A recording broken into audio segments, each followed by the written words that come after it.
Political గుసగుస. దేశ రాజకీయాల్లో ఓటర్లను ఆకర్షించడానికి అన్ని పార్టీలు ఫ్రీ ఫ్రీ ఫ్రీ మంత్రం పఠిస్తున్నాయి. ప్రచార సమయంలో ప్రలోభాలకు గురి చేస్తున్నాయి. గృహోపకరణాల దగ్గర నుంచి అందరూ రకరకాల వరాలు ప్రకటిస్తున్నారు. దీంతో ఉచిత పథకాల అమలుపై పెద్ద చర్చే సాగుతోంది. ఉచిత పథకాలు, సంక్షేమ పథకాలు ఒకటేనా అన్న వాదన కూడా మొదలైంది. ఉచితాలు, సంక్షేమ పథకాల రెండింటి మధ్య ఉన్న వ్యత్యాసం ఏంటి? మేనిఫెస్టోల పేరుతో వివిధ పార్టీలు చేస్తున్న ఉచిత సంక్షేమాల హడావుడికి నియంత్రణ మార్గమే లేదా అన్న సందేహాలు ప్రజలను ఆలోచనలో పడేస్తున్నాయి.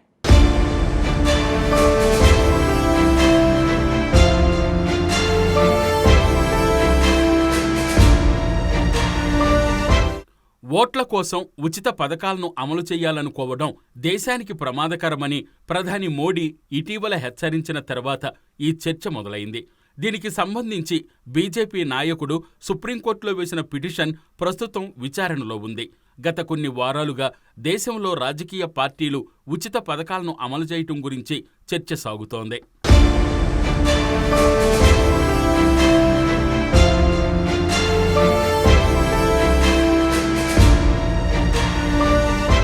ఇలా ఉచితాలను పంచిపెట్టడం అంటే ఇష్టం వచ్చినట్లు మిఠాయిలు పంచడం లాంటిదే అనడంలో సందేహం లేదు.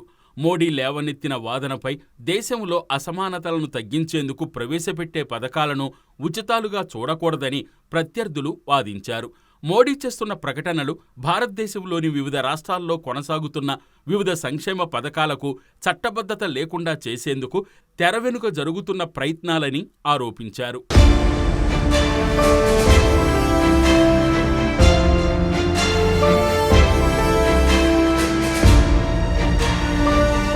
ప్రభుత్వ నిధులను ఇష్టం వచ్చినట్లు ఖర్చు పెడుతూ ఉచిత పథకాలను ప్రకటించే రాజకీయ పార్టీలపై చర్యలు తీసుకోవాలని బీజేపీ నాయకుడు సుప్రీంకోర్టులో పిటిషన్ వేశారు. ఈ అంశంపై సుప్రీంకోర్టు విచారణ జరుపుతోంది. తెలంగాణ పొరుగు రాష్ట్రం కర్ణాటకలో 6 గ్యారంటీ పథకాలు ప్రకటించి పవర్లోకొచ్చింది కాంగ్రెస్. ఆ ఊపులో తెలంగాణలో కూడా ఆ 6 గ్యారంటీ పథకాలు అమలు చేసి బీఆర్ఎస్ హ్యాట్రిక్ ఆశలకు చెక్ పెడతామని ధీమా వ్యక్తం చేస్తోంది. అయితే ఆ 6 గ్యారంటీ పథకాల అమలులో కర్ణాటక కాంగ్రెస్ ఫెయిలయిందని, వారి అజెండా తెలంగాణలో అమలు చేయటం అసాధ్యమని బీఆర్ఎస్ మంత్రులు రచ్చ చేస్తున్నారు. కర్ణాటకలో రైతులు అసంతృప్తితో రగిలిపోతూ రోడ్డెక్కుతుంటే ఆ రాష్ట్ర డిప్యూటీ సీఎం డీకే శివకుమార్ తెలంగాణకొచ్చి ప్రగల్భాలు పలుకుతున్నారని కేటీఆర్ ధ్వజమెత్తారు. మరోవైపు డీకే కూడా CM KCR and team Karnataka వచ్చి గ్రౌండ్ లెవెల్ అభివృద్ధి చూసుకోవాలని సవాల్ విసిరారు.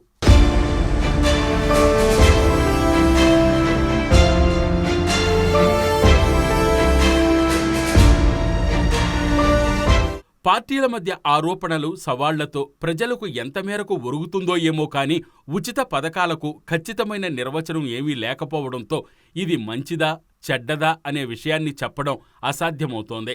ప్రజల దగ్గర నుంచి ఒక్క రూపాయి కూడా తీసుకోకుండా ఉత్పత్తులు, సేవలను అందించడమే ఉచిత పథకాల లక్ష్యమని చెప్పొచ్చు. దీనికొక ఖచ్చితమైన నిర్వచనం లేకపోవడంతో కొంతమంది ఈ పథకాలు మంచివని అంటుంటే, కొంతమంది ఇవి మంచివి కావని అంటూ ఎవరికి వారు తమ వాదనలు వినిపిస్తున్నారు. మొత్తంగా ఉచిత పథకాలు అనే అంశమే విమర్శనాత్మకం అని కొంతమంది అంటున్నారు. ఆయా వర్గాల సంక్షేమానికి అవసరమైన సహకారం అందిస్తే వారు తమ ఫీల్డ్లో సక్సెస్ అయ్యే అవకాశం ఉంది. అయితే ఉచిత పథకాలు ఓటర్లను ఒకంత బద్ధకస్తులుగా మార్చి అభివృద్ధి పట్టం లేదంటున్నారు. ఆలోచించి నిర్ణయం తీసుకునేందుకు అవరోధంగా పనిచేస్తాయి అంటున్నారు.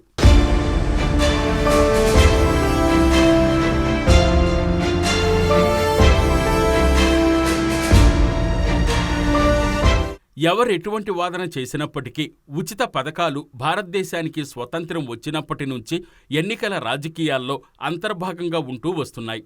నగదు బదిలీలు, ఆరోగ్య బీమా, ఆహార ఉత్పత్తుల నుంచి కలర్ టీవీలు, ల్యాప్టాప్లు, సైకిళ్లు, బంగారం వరకు కూడా ఓటర్లకు ఇస్తామని చాలామంది రాజకీయ నాయకులు హామీలిస్తూ ఉంటారు.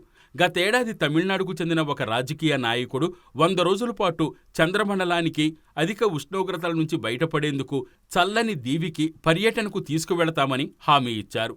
ఇలాంటి ప్రకటన చేయటం వెనుక ఉన్న ఉద్దేశం గురించి చెబుతూ రాజకీయ నాయకులు చేసే భారీ హామీల గురించి ప్రజలకు అవగాహన కలిగించేందుకే ఇలాంటి ప్రకటన చేశానని ఆయన అన్నారు.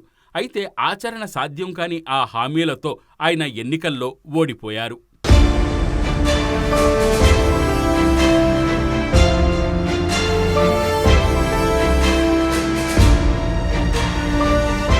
తెలంగాణ, ఆంధ్రప్రదేశ్ రాష్ట్రాల్లో ఈ ట్రెండ్ కొనసాగుతోంది. రైతులకు 24 గంటల విద్యుత్తు సరఫరా అని బీఆర్ఎస్ అంటుంటే, జగన్ నవరత్నాలు పేరుతో వివిధ వర్గాల వారి అకౌంట్లలో డబ్బులు జమ చేస్తున్నారు. అలాగే నిరుపేదలకు సెంటు ఉచిత భూమి పేరుతో పనిచేస్తున్నారు.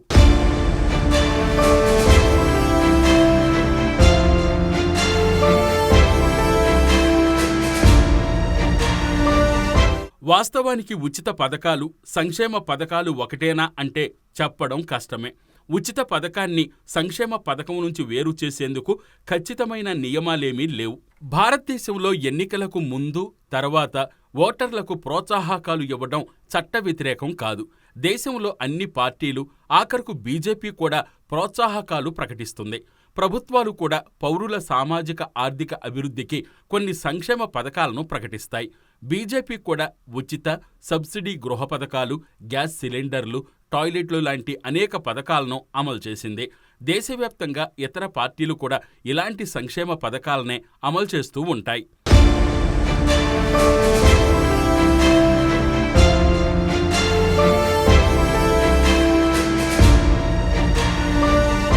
బీహారు ప్రభుత్వం స్కూల్ చదువు పూర్తి చేసుకున్న బాలికలకు నగదు ప్రోత్సాహకాలిస్తోంది. తమిళనాడు ప్రభుత్వం ప్రజలకు సబ్సిడీ ద్వారా తక్కువ ధరకు భోజనమిచ్చే క్యాంటీన్లను నిర్వహిస్తోంది. కానీ ఇందులో ఏవి చట్టబద్ధమైన సంక్షేమ పథకాలు, ఏవి ఉచితాలు, దీనికి సమాధానం చెప్పడం కష్టం. ఆర్థికవేత్తలు వ్యక్తి ప్రయోజనం కంటే కూడా సమాజ ప్రయోజనం చేకూర్చే విద్య, ఆరోగ్యం లాంటి ప్రయోజనం కలిగించే సేవలను, ప్రయోజనం కలిగించని ఉత్పత్తులు, సేవలను వేరు చేసి చూస్తారు.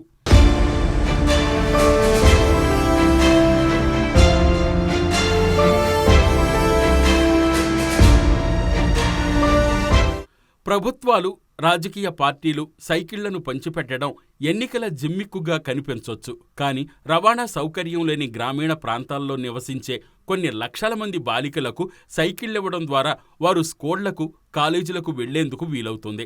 రాజధాని ఢిల్లీలో ఆమ్ ఆద్మీ పార్టీ ఉచిత విద్యుత్తును ఇవ్వడం మధ్యతరగతి వారికి ప్రయోజనం కాకపోవచ్చు. కానీ అది అసంఘటిత రంగంలో పనిచేస్తున్న కొన్ని లక్షల మంది జీవితాలను మలుపు తిప్పే అంశంగా మారొచ్చు.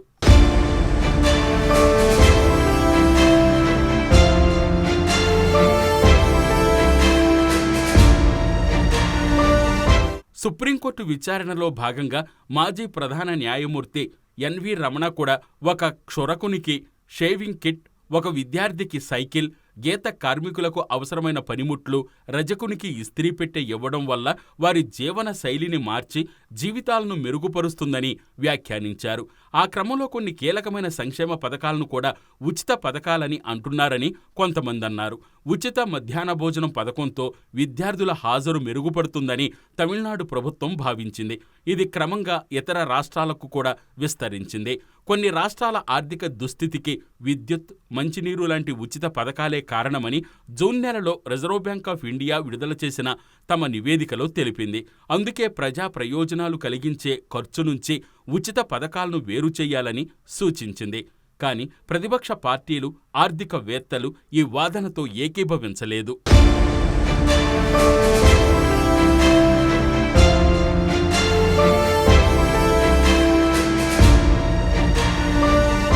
సాంఘిక సంక్షేమ పథకాలను ఉచిత పథకాలుగా చూడకూడదని అత్యధికులు వాదించారు.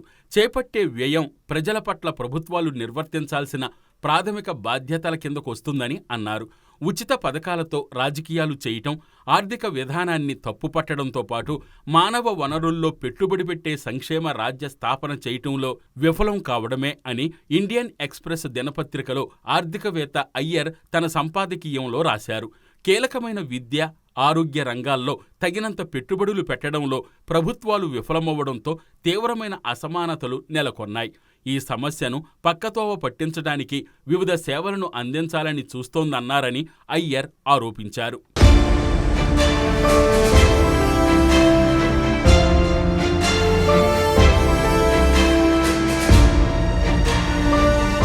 ప్రస్తుతం ఉచిత పథకాలపై లేవనెత్తిన చర్చ కేవలం రాష్ట్రాలపై నియంత్రణ సాధించేందుకు చేసే ప్రయత్నంగా కొంతమంది భావిస్తున్నారు. రాజ్యాంగం ప్రకారం రాష్ట్ర ప్రభుత్వాలు తమ రుణ, ఆర్థిక విధానాలను కేంద్ర ప్రభుత్వం న్యాయస్థానం జోక్యం లేకుండా నిర్వహించే హక్కులు కలిగుంటాయి. కానీ ఎన్నికలకు ముందు వీటిని ప్రకటించడం, అమలు చేయటం పట్ల రాజకీయ పార్టీలు పరస్పరం విమర్శించుకుంటూ ప్రజల్లో లేనిపోని డౌట్లు రేకెత్తిస్తుంటాయి. ఆమ్ ఆద్మీ పార్టీ పంజాబ్, ఉత్తరాఖండ్ రాష్ట్రాల్లో అసెంబ్లీ ఎన్నికలకు ముందు ఉచిత విద్యుత్, నీరు కల్పిస్తామని చేసిన ప్రకటనలు విమర్శలకు గురయ్యాయి. ఆ క్రమంలో కొంతమంది ఉచిత పథకాలు వారి అవసరాలను తీర్చేందుకు పనికొస్తాయని అంటుంటే ఇది అర్థం పర్థం లేని వ్యవహారం అని మరికొందరు అంటున్నారు. ఈ విషయంలో వ్యవస్థాగతమైన మార్పులు చెయ్యాలని డిమాండ్లు లేకపోలేదు.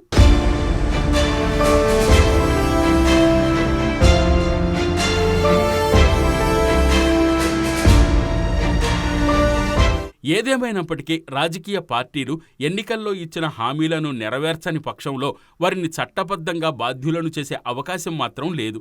అందుకే సంక్షేమ పథకాలను కూడా ఉచితంగా మార్చేస్తూ జనాన్ని బుట్టలో వేసుకోవడానికి అలవాటుగా మార్చుకుంటున్నాయి పార్టీలు. ఇందులో ఏ రాజకీయ పార్టీ ఇలా కాదని చెప్పలేం.